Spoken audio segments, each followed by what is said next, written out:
Okay, people. So now it's the 21st of February, 2020. So here's the deal. I'm in War Room 2. I was in War Room 1 all day today. And all I accomplished was 2 pages in terms of typing out my notice of claim in rough draft form.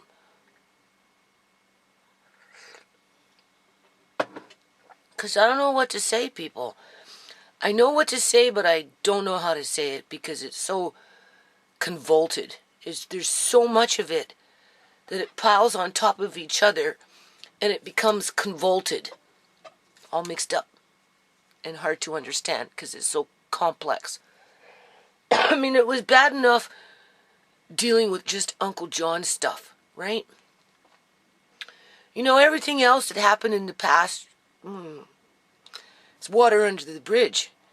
But, you know, Uncle John being medically kidnapped, that was a whole different ballgame, people.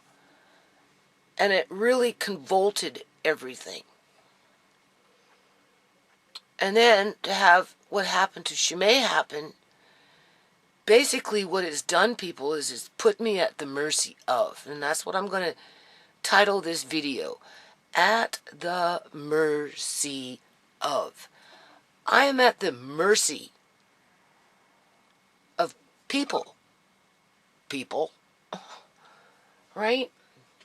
Because as it is right now, I'm still doing this by myself. And if you were to look in this room right now, as is the way it is right now, it looks severely convoluted. About as convoluted as all this paperwork in my life, people, that I'm having to take back to court.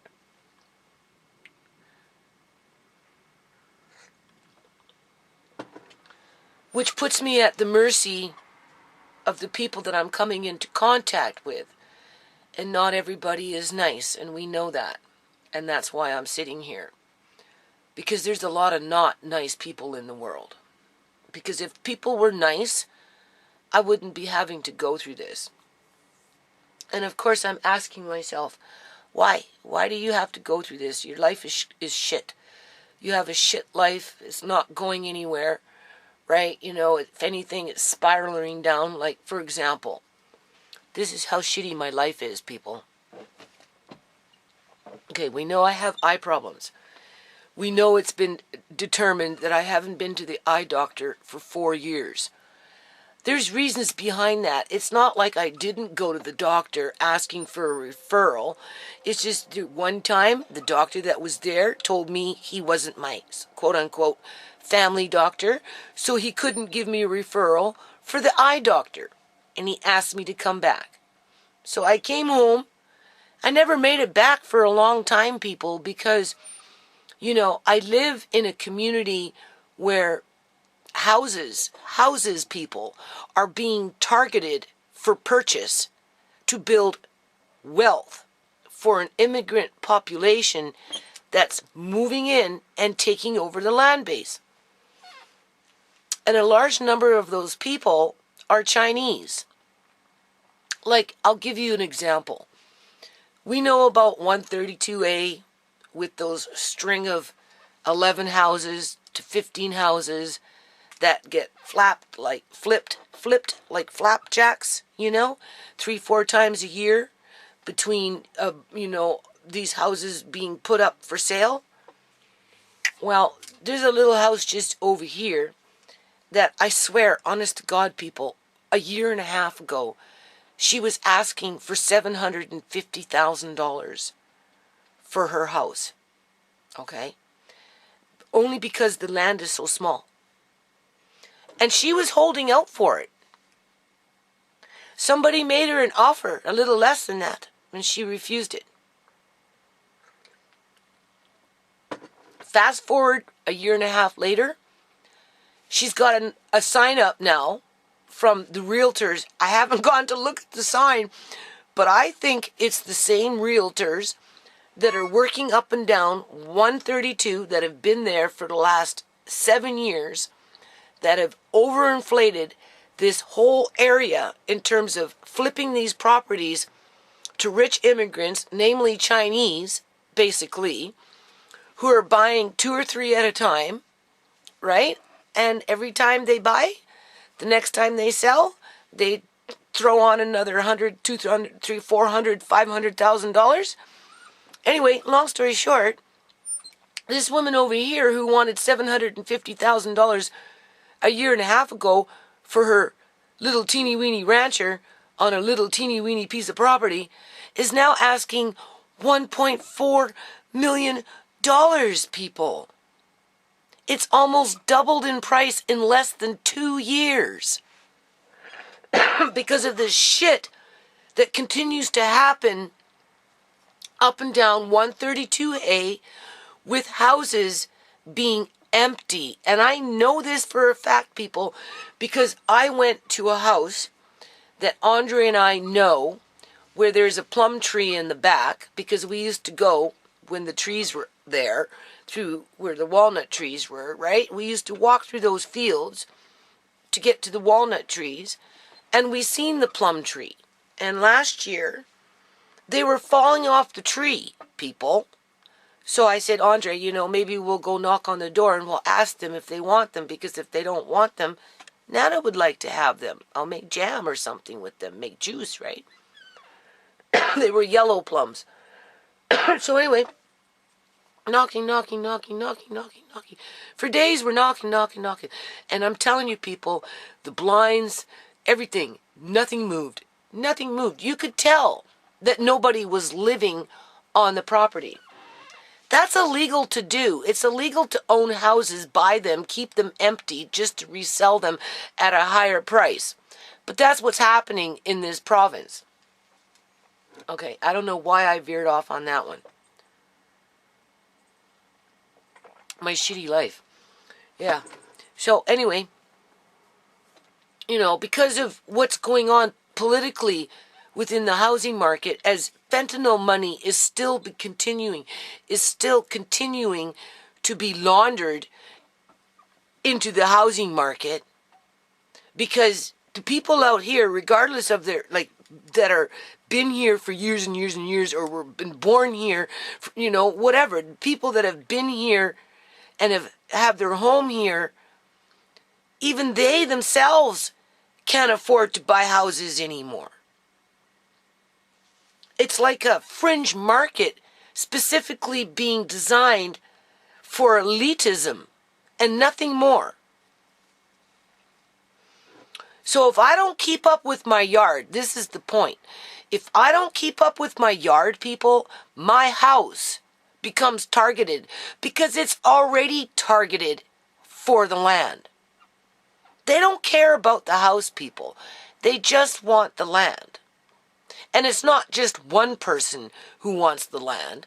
It's multiple people from multiple groups from different ethnic cultures that want this land because of what's going on with property development that's building wealth for just a key number of people. Well, that gap between them and those who have less is getting wider, and what's happening is the middle class, and this is nothing new. They've felt it coming. They've seen it coming, right? They're not even being able to sustain themselves in a country that is built on that, people. So here's the thing. I'm losing my eyesight. My eye doctor has already threatened to take away my driver's license, even though I've been driving since I've been 15, right? And I'm 59 now, and for 45 years, people, I have had safe drivers. I'm a safe driver for 45 years, people. I get my 45% discount with ICBC, right? Insurance Corporation, because of safe driving for 45 years. But now I'm being told that I'm probably going to lose my driver's license because my eyesight has gotten bad over the last 4 years because they make it too difficult to see an eye specialist even though it's documented that you have glaucoma and you need to see a glaucoma specialist. Right? And they can't send me to an optometrist every 6 months to get that referral if my medical plan doesn't cover it. Right? And the way it works with the doctor, if you put the referral in June, you don't get to see the eye specialist until February of the next year, which is 8 months away. And if you miss that crucial appointment with the doctor because you're in your yard working, trying to preserve your family from becoming homeless because everybody's gang stalking your house to buy your house and to kick you out in the streets and don't give a shit where you go, what you gonna do? You're gonna work in the yard and try and make it so that your family has a home and you don't get fucking kicked out because of a fucking yard. Because I've already been through that, people. I went through that in 16 and 17? With Sook from the city. Had me outside working for 78 days straight, people. Every fucking day. I was in that yard trying to make it so I wouldn't lose my house. As he was having me move fucking wood from one pile to another pile in the rain. To make himself look busy, hoping that I would break. And my landlady would evict me so that they could put the house up for fucking market and make $500,000 just like that. Like, it's rough. So I have to work in the yard this year, people. I have to.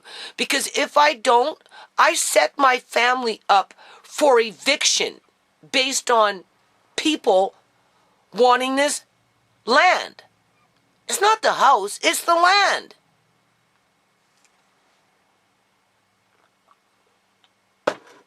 If I go for eye surgery to remove cataracts that are just beginning, they're not serious in terms of I've had them for a long time. I can't work outside with sunglasses on, people. I can't. I can't use a hammer and nails with sunglasses.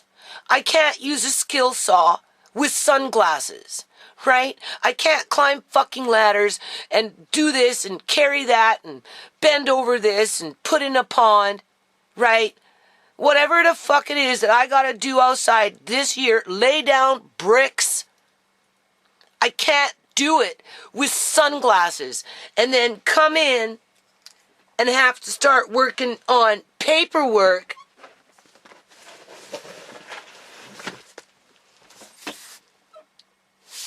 to find justice for my family. Right? I won't make it, people. I won't. I'll pop a fucking blood vein. My eyeballs will, the freaking little lenses, they'll pop out from lifting heavy shit. Heavy dirt and buckets. Heavy fucking rocks to lay down to finish the bricks. Right? Digging. Right? Whether I'm planting food or putting in the pond. Right? Whether I'm climbing up and fucking fixing something or whether I'm fucking fixing the compost boxes. Doesn't matter. I'm out there from as soon as the weather begins to warm up, right up until fucking fall, people. Okay? And I can't do that with sunglasses on. And then come in and have to deal with a fucking corrupt court system yet. With sunglasses on. As my eye specialist tells me that I'm still losing my eyesight and she doesn't know why. As I'm running to my family doctor, missing my deadline for my referral where I'm like fucking 6 months behind. And then when I go see the specialist, she'll say, well, why didn't you come sooner? Well, I don't know. Why do I have to keep going back to the fucking doctor to see you when we already know there's a problem? So I'm going to write that in my lawsuit, people, because I don't know how else to fucking deal with it. Right? And because my life is so shitty, I'm doing all this yard work, people, to satisfy the city, to satisfy my neighbors, to satisfy my fucking landlady. I don't mean fucking landlady, but you know what I mean. To satisfy my landlady so she doesn't have to worry. To satisfy my kids so they don't have to worry. But at the end of the day, my grandson is so injured, right, from a healthcare system that completely ignored what came out when they took him out via an emergency C-section, right? That, I don't know, people. At some point, he's going to get too big for this place. The house is too small. It's the equivalent of a rancher in terms of square footage for one floor. Ranchers are not very big, right? It has no inside stairs, you know. It has no proper porch. I don't know what I'm going to do, people. And there's no affordable housing. So when I say I have a shitty life, that's exactly what I mean. I have a fucking shitty life, and I'm at the mercy of fucking people. I'm at the mercy of fucking people. So I'm writing today a rough draft for the notice of claim, not knowing what I'm doing, don't know where to start, don't know what to say, don't know how to present it, so that when I go to somebody asking for mercy, right? Asking for mercy, only I can't say, please, sir, give me mercy. But, that's basically what my eyes are saying, right? That's basically what I'm feeling, because I don't know what else to do, people. Like this is pathetic. Like, I'm going to show you this fucking room here. And the reason I'm in here right now, and I'm going to keep this video short, because I give myself basically 3 days to do a rough draft for this notice of claim, because there is a lawyer that more than likely will read it and then give me advice. And maybe, I don't know, maybe he'll take on the case, people. Right? But I tell you right now, that's a maybe. I'm excited to think that there's a lawyer that would consider doing it, but at the end of the day, I feel defeated before I even start, because everything that's going on is so convoluted. It's so fucking mixed up and twisted. Like I said before in a past video, it's almost like you have to write a Stephen King series with each chapter of my life. That's how fucking morbid some of this shit gets. So, now, what I need to do, because I don't know what I'm doing, I have no clue. And it's not like people care, because for a lot of people, it's a game. Because in their minds, they're cruel. They're cruel human beings. So, when somebody is cruel, you're never going to find mercy, because it's not in their DNA to have that character within them. Character trait. Because that's a trait somebody has to have before it becomes anything meaningful, right? So, now I'm down here moving shit around as if I really want to be scattering stuff around more. But I kind of have to get to this, which just mixes everything up more. Because again, I don't know what's important in terms of documents. And I don't know what's not important in terms of documents. So, when you're in that situation, you see every piece of paper you come into contact with as important.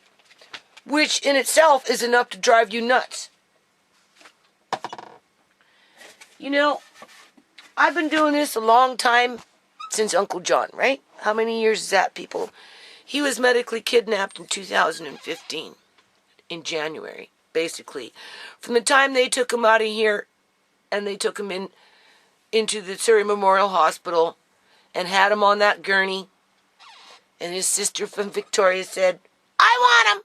That's it! He's mine!" Uncle John was toast. So I've been doing this for a long time. Right? And, you know, when I get discouraged, you know, I always say, "John, at least you kept things exciting." You know, I mean, for all this shitty shit going on in my life, see, I can't even find what I'm looking for. For all this shitty shit going on in my life, you know, I don't know. I guess you kind of have to think,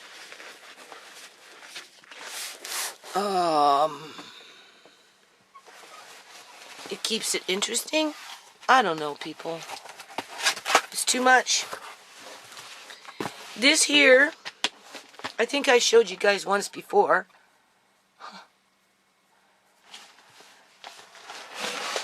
And if you notice, it's not in its own binder. There's a bit more in there. I'll have to bring it all out. I don't know. And this is with my eyesight going on me, people. And this eye doctor wants to start cutting into my fucking eye. And of course, there's risks involved, right? Okay. This is Shamay's medical records. That's what that is. So I have to get into these now and separate them in terms of from the time she was born, so on and so on and so on, right? So I can, I guess, list key dates into the notice of claim as to why I'm even bothering to file it, right?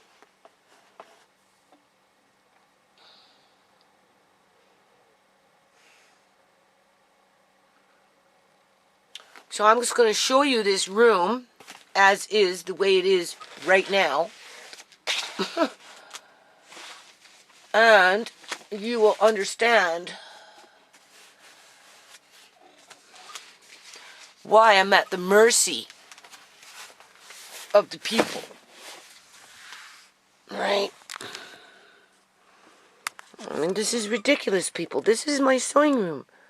Like, what happened to my life? I have no life, people. Like, look at this. Like, I have no life. This has overtaken my life. Okay? This is just a fraction of this crap. Do you see?